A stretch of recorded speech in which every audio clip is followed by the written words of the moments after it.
Aksi Kak Seto yang melindungi anak Ferdy Sambo sempat menuai reaksi keras. Ia pun kini mengungkap tujuan sebenarnya di balik keputusan melakukan hal tersebut. Namun seperti biasa, sebelum kita lanjut, mohon subscribe channel ini agar kalian tidak ketinggalan berita viral dan terbaru seputar channel ini. Kalau sudah, mari kita lanjut ke pembahasan. Saat diwawancarai, Kak Seto menegaskan dirinya mengambil langkah membela anak Sambo lantaran ingin menjalankan amanat undang-undang. Ia pun tak sungkan membeberkan mengenai aturan yang dimaksud. Kak Seto mengungkapkan, ya, sebetulnya ini amanat Undang-Undang Perlindungan Anak. Di dalam Undang-Undang Perlindungan Anak yang terbaru nomor 35 tahun 2014 itu ditekankan anak-anak diperlukan perlindungan khusus. Jadi misalnya orang tua tersangkut tindak pidana. Nah, terkadang anaknya ikut terseret, ikut dihujat. Kamu anak pembunuh, kamu anak maling, dan lain sebagainya.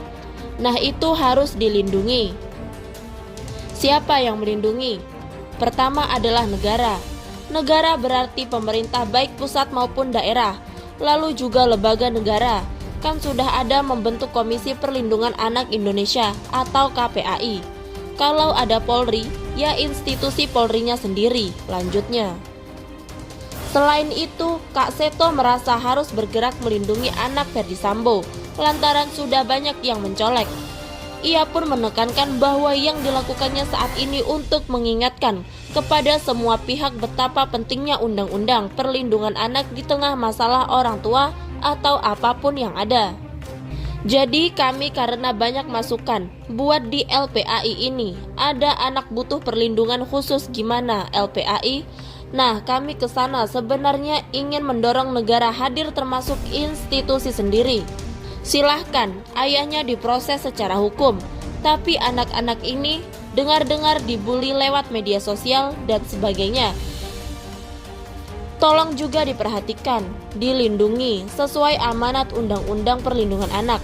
Kami lembaga masyarakat yang peduli terhadap upaya perlindungan anak sudah cukup lama. Jadi kami mengingatkan itu, tutur Seto. Kak Seto lalu menjabarkan mekanisme penanganan anak yang terkena kasus, seperti anak Ferdy Sambo.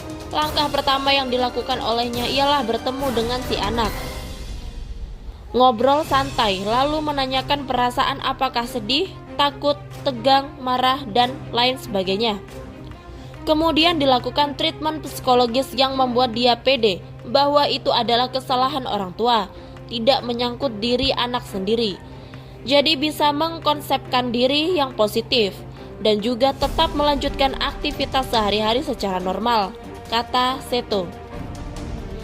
Kak Seto mengaku akan ambil tindakan kalau anak yang terkena masalah merasakan tekanan.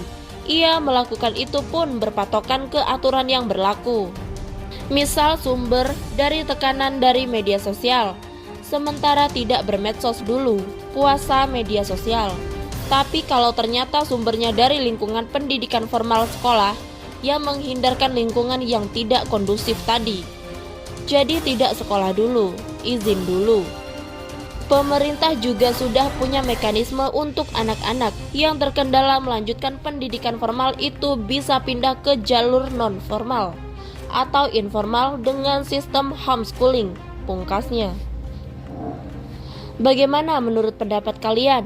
Jangan lupa tulis pendapat kalian di kolom komentar. Salam terima kasih.